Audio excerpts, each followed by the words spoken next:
Hello! എല്ലാവർക്കും സുഖാണല്ലോ? ഇന്നൊരു കുഞ്ഞു ബർത്ത്ഡേ വ്ലോഗാണ്. ദേവൂട്ടന്റെ പിറന്നാൾ വിശേഷങ്ങളൊക്കെയാണ്. അപ്പൊ പിറന്നാൾ കഴിഞ്ഞിട്ടൊക്കെ 2 ദിവസം കഴിഞ്ഞണ്ണു. എന്നാലും ഞാൻ അന്നേ ദിവസത്തെ വിശേഷങ്ങളൊക്കെ നിങ്ങളും കൂടെ ആയിട്ടൊന്ന് ഷെയർ ചെയ്യാന്ന് വിചാരിച്ചു.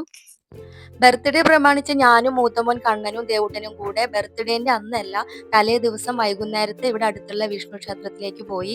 അവിടെ അടുത്ത് തന്നെയാണ് ശിവക്ഷേത്രം. അപ്പൊ രണ്ടോടത്തും ഒന്ന് പോവാന്ന് വിചാരിച്ച് അങ്ങനെ ഇറങ്ങി. പിന്നെ പിറ്റേ ദിവസം പിറന്നാളിന്റെ അന്നത്തേക്ക് ചെയ്യാൻ വേണ്ടി കുറച്ച് വഴിപാടും കാര്യങ്ങളൊക്കെ ചെയ്യാനും ഉണ്ടായിരുന്നു. അങ്ങനെ ഞാൻ ആദ്യമായിട്ടാണ് കേട്ടോ വിഷ്ണു ക്ഷേത്രത്തിൽ പോയിട്ട് അവിടെ അമ്പലക്കുളത്തിലേക്ക് ഇറങ്ങണത്. എപ്പോഴും അവിടെ ആളുകൾ ഉണ്ടാവും, അതുകൊണ്ട് ഇറങ്ങാറില്ല. ഇന്നിപ്പോ ഞാനൊന്ന് ഇറങ്ങി നോക്കി, പക്ഷെ അവിടെ നിങ്ങൾ ഒരു ഓലമടൽ കിടക്കുന്നത് കണ്ടു. അവിടെ ഒരു അനക്കം കേട്ടിട്ട് ഒരു സൗണ്ട് കേട്ടപ്പോൾ എനിക്കൊരു പേടി. അപ്പൊ എന്റെ കണ്ണൻ പറഞ്ഞു, അമ്മ വേഗം കയറി പോന്നോ, ചിലപ്പോ വല്ല എഴജന്തുക്കള് പാമ്പ് എന്തെങ്കിലും ആവും എന്ന് പറഞ്ഞപ്പോ ഞാൻ പെട്ടെന്ന് തന്നെ കാലൊക്കെ കിഴിക്കിട്ട് വേഗം കയറി പോന്നു കേട്ടോ. എന്തായാലും അത് എനിക്ക് ആദ്യമായിട്ടുള്ള ഒരു അനുഭവമായിരുന്നു. അങ്ങനെ ഈ വിഷ്ണു ക്ഷേത്രത്തിന്റെ മുന്നിലൂടെ തന്നെയാണ്, കുറച്ച് ദൂരം അങ്ങോട്ട് മുന്നോട്ട് നടന്നു പോയാലാണ് ശിവക്ഷേത്രത്തിലേക്ക് എത്താൻ പറ്റുള്ളൂ. വേറെ വഴിയും ഉണ്ട്.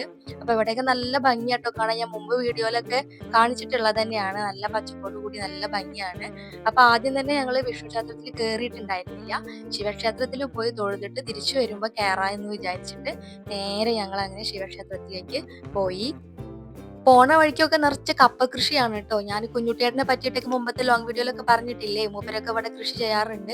പിന്നെ പോണ വഴിക്ക് ഇതാ പശുവിനെ കണ്ടപ്പോൾ ഒരു കൗതുകം തോന്നി. കാരണം കുറേ നാളായി ഞാൻ പശുവിനൊക്കെ കണ്ടിട്ട്. ഇവിടെ പശുക്കളുടെ ഫാം ഉണ്ട്. അങ്ങനെ കുറച്ചും കൂടെ മുന്നോട്ട് പോയി കഴിഞ്ഞ് കഴിഞ്ഞാൽ തോടുണ്ട്. പക്ഷെ ഇപ്പൊ തോട്ടിൽ അങ്ങനെ വെള്ളമൊന്നുമില്ല. ഇവിടെ കാണാൻ നല്ല ഭംഗിയാട്ടോ. എന്താ പ്രകൃതി രമണീയമായ സ്ഥലം എന്നൊക്കെ പറയുമല്ലോ, അത് തന്നെയാണ്. പക്ഷെ ഇപ്പൊ ഇവിടെ നല്ല പച്ചപ്പില്ല. പച്ചപ്പോട് കൂടി കാണുമ്പോൾ നല്ല ഭംഗിയാണ്, നല്ല ഭംഗിയുള്ള സ്ഥലമാണ്. അങ്ങനെ കുറച്ചും കൂടെ മുന്നോട്ട് പോയി കഴിഞ്ഞ് കഴിഞ്ഞാൽ ശിവക്ഷേത്രത്തിലെത്തും. പിന്നെ ഞങ്ങൾ അമ്പലത്തിനകത്തേക്ക് കയറി ഭഗവാനെ കണ്ട് തൊഴുത് വഴിപാടൊക്കെ ചെയ്തു, പ്രദക്ഷിണൊക്കെ വെച്ചു. ശിവക്ഷേത്രത്തിലെ കുളമാണ് ഈ കാണുന്നത്.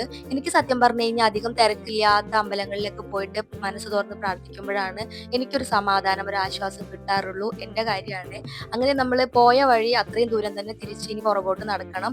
എന്നിട്ട് വേണം വിഷ്ണു ക്ഷേത്രത്തിൽ എത്താൻ. അങ്ങനെ നടന്ന് ഞങ്ങൾ ഇതാ കാണുന്നതാണ് വിഷ്ണു ക്ഷേത്രം. ഇവിടെയാണ് ഇനി ഉത്സവത്തിന് ഈ എന്താ പറയാ പറമ്പിലൊക്കെ ഭയങ്കര തിരക്കായിരിക്കും കേട്ടോ. അങ്ങനെ ഞാൻ പിറ്റേ ദിവസം രാവിലേക്ക് ചെയ്യാനുള്ള വഴിപാടും കാര്യങ്ങളൊക്കെ അവിടെ ഏൽപ്പിച്ചതിന് ശേഷം ഭഗവാനെ കണ്ടു തൊഴുത് ഞങ്ങൾ തിരിച്ച് വീട്ടിലേക്ക് പോന്നു.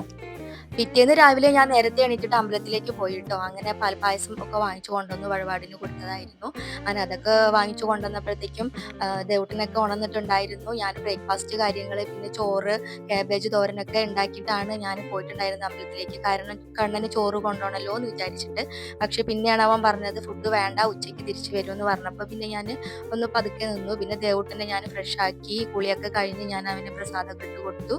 പിന്നെ നമ്മുടെ പാൽപ്പായസം കഴിക്കാൻ കൊടുത്തു. നല്ലൊരു സ്മെല്ലാണല്ലോ ഈ പാൽപ്പായസത്തിന് അമ്പലത്തിലെ, ഒരു പ്രത്യേക തരം ടേസ്റ്റ് ആണ്. അങ്ങനെ ഞങ്ങൾ എല്ലാവരും അതൊക്കെ കഴിച്ചു. പിന്നെ ദേവൂട്ടനെ അംഗനവാടിയിൽ വിടുകയാണ്, ഉച്ചയ്ക്ക് തിരിച്ചു കൊണ്ടുവരാമെന്ന് വിചാരിച്ചു.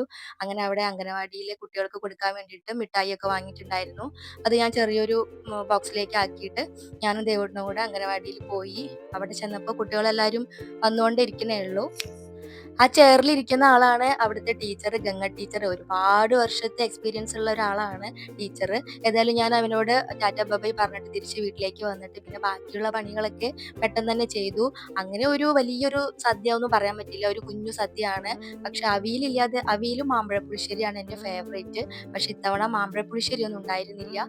ഞാൻ അവിയൽ ഉണ്ടാക്കി. അത് തലേന്ന് തന്നെ ഞാൻ അതിൻ്റെ കഷ്ണങ്ങളൊക്കെ ഞാൻ അരിഞ്ഞു വെച്ചിട്ടുണ്ടായിരുന്നു.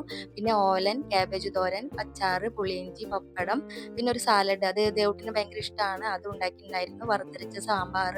പിന്നെ ഇത്തവണ ഞാൻ സേമിയ പായസമാണ് ഉണ്ടാക്കിയിട്ടുണ്ടായിരുന്നത്. പിന്നെ അത് നമ്മൾ മിക്സ് ഉണ്ടല്ലോ, അത് വാങ്ങിച്ചിട്ട് ഉണ്ടാക്കിയിട്ടുണ്ടായിരുന്നത്. അതിലേക്ക് ഞാൻ കുറച്ചു ക്യാരറ്റും കൂടെ ആഡ് ചെയ്തിട്ടാണ് ഉണ്ടാക്കിയത്. അപ്പം നല്ലൊരു കളറും നല്ലൊരു ടേസ്റ്റും ഉണ്ടാവും പായസത്തിന്. അങ്ങനെ ഇത്രയേ ഉള്ളൂ സദ്യവട്ടങ്ങൾ എന്ന് പറയാൻ. പിന്നെ ഒരു 12:15 ആയപ്പോൾ ഞാൻ ഓടിപ്പോയിട്ട് ദേവൂട്ടനെ അംഗനവാടിയിൽ നിന്ന് വിളിച്ചു കൊണ്ടുവന്നു. എന്നിട്ട് അവന് ഫുഡ് കഴിക്കാൻ വേണ്ടി ഞാൻ നിലവിളക്കൊക്കെ കൊളുത്തി അങ്ങനെ ഭക്ഷണമൊക്കെ വിളമ്പി. മൂപ്പർക്ക് ചന്ദനപ്പടി ഇട്ടിട്ട് ഇരിക്കാൻ അറിയില്ല കേട്ടോ, വെയ്ക്കില്ല. അത് കാരണമാണ് ഇങ്ങനെയൊക്കെ ഇരിക്കണത്. അങ്ങനെ ഞാൻ അവനെ കൂടെ ഇരുത്തിയിട്ട് ഭക്ഷണമൊക്കെ വാരി കൊടുത്തു. എന്തോ ഭാഗ്യത്തിന് ഭക്ഷണമൊക്കെ മുഴുവൻ കഴിച്ചു കേട്ടോ. മറ്റേത് അങ്ങനെ കഴിക്കാറൊന്നുമില്ല. അപ്പം മനസ്സിനൊരു സന്തോഷമൊക്കെ തോന്നി. ഇത്തിരി കഴിഞ്ഞപ്പോൾ കണ്ണൻ എത്തിയിട്ടുണ്ടായിരുന്നു. അങ്ങനെ പിന്നെ വിശ്വേട്ടനാണെങ്കിൽ ഉച്ചയാകുമ്പോഴത്തേക്ക് ഊണ് കഴിക്കാൻ എത്തേണ്ടാവില്ല എന്ന് പറഞ്ഞിട്ടുണ്ടായിരുന്നു. അങ്ങനെ കണ്ണൻ എത്തിയപ്പോൾ ഞങ്ങളുടെ വീടിന്റെ തൊട്ടടുത്ത് തന്നെയാണ് വിശാലിന്റെ ചേട്ടൻ വർക്ക് ചെയ്യണത്. മീൻസ് അവര് വൈദ്യശാല ഇട്ടിട്ടിരിക്കുകയാണ്. അപ്പൊ ഞാൻ മൂപ്പരേനും കൂടെ വിളിക്കാന്ന് വിചാരിച്ച് ഏട്ടനെ വിളിച്ചു. അങ്ങനെ കണ്ണനും ഏട്ടനും ഞങ്ങൾ എല്ലാവരും കൂടെ അങ്ങനെ ഉച്ചഭക്ഷണം അങ്ങനെ കഴിഞ്ഞു. ഇതിലുള്ള എല്ലാ ഐറ്റംസും ഞാൻ മുമ്പ് ഒരു വീഡിയോയിൽ കുക്ക് ചെയ്യണത് കാണിച്ചിട്ടുണ്ടായിരുന്നു. അതുകൊണ്ട് ഞാൻ ഈ വീഡിയോയിൽ ഉൾപ്പെടുത്തിയിട്ടില്ല. അവിയലായാലും ഓലനായാലും എല്ലാം ഉൾപ്പെടുത്തിയിട്ടുണ്ട്. ദേവൂട്ടന്റെ 4ാം പിറന്നാളാണ്. ദേവൂട്ടന്റെ മുഴുവനായിട്ടുള്ള പേര് ദേവദത്തൻ എന്നാണ്. വലിയൊരു ആഘോഷമോ കാര്യങ്ങളോ ഒന്നും ഉണ്ടായിരുന്നില്ല. അതുകൊണ്ട് തന്നെ ഞങ്ങൾ വേറെ ആരെയും വിളിച്ചിട്ടൊന്നും ഉണ്ടായിരുന്നില്ല. രാത്രി ആയപ്പോൾ പിന്നെ വിഷുവേട്ടൻ വരുമ്പോൾ കേക്ക് കൊണ്ടുവന്നിട്ടുണ്ടായിരുന്നു. വൈറ്റ് ഫോറസ്റ്റ് കേക്കായിരുന്നു. അതിൽ ഹാപ്പി ബർത്ത്ഡേ ദേവ എന്നൊക്കെ എഴുതിയിട്ടുണ്ടായിരുന്നു. ഞങ്ങളങ്ങനെ കേക്കൊക്കെ കട്ട് ചെയ്തു. കേക്ക് കട്ട് ചെയ്യുന്ന വീഡിയോ ഞാൻ ഷോർട്സിൽ അപ്ലോഡ് ചെയ്തിട്ടുണ്ട്. അതുകൊണ്ട് ഞാൻ ഇതിൽ ഉൾപ്പെടുത്തുന്നില്ല. ദേവൂട്ടനാണെങ്കിൽ ആ സമയത്ത് അവൻ്റെ മൂഡ് ശരിയായിരുന്നില്ല. കാരണം കേക്ക് കട്ട് ചെയ്യുമ്പോൾ അത് കട്ട് ചെയ്ത് കഴിക്കാനായിരുന്നില്ല. അവനത് വെട്ടി ഇങ്ങനെ അതിൽ ക്രീമിലൊക്കെ ഇങ്ങനെ കളിക്കാൻ വേണ്ടിയിട്ടായിരുന്നു, വാശിയായിരുന്നു. ഏതായാലും അതൊക്കെ കഴിഞ്ഞു. പിന്നെ ഞങ്ങൾ ഇത്തിരി നേരം കഴിഞ്ഞപ്പോൾ എല്ലാവരും ഒന്ന് ഫ്രഷ് ആയതിന് ശേഷം പിന്നെ ഞങ്ങൾ ഫുഡൊക്കെ വിളമ്പി ഞങ്ങളെല്ലാവരും ഇരുന്നിട്ട് അങ്ങനെ ഭക്ഷണം കഴിച്ചു. പിറന്നാൾ ദിവസത്തെ വിശേഷങ്ങൾ ഇത്രയൊക്കെ ഉള്ളൂ. അപ്പോൾ വീഡിയോ നിങ്ങൾക്ക് ഇഷ്ടമാവുക വെച്ചാൽ ലൈക്ക് ചെയ്യാനും ഷെയർ ചെയ്യാനും സബ്സ്ക്രൈബ് ചെയ്ത് സപ്പോർട്ട് ചെയ്യാനും ഒന്നും മറക്കരുത് കേട്ടോ. പിന്നെ ഞാൻ ഇതിൻ്റെ കൂടെ ഒരു സന്തോഷ വാർത്തയും കൂടി പറയാനുണ്ട്. എൻ്റെ ഒരു കുഞ്ഞു ചാനലാണ്, അത് 1K സബ്സ്ക്രൈബ് ആയിട്ടുണ്ട്.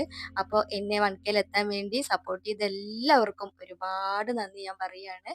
അപ്പോൾ നമുക്കിനി അടുത്ത വീഡിയോ ആയിട്ട് കാണാം. Tata bye.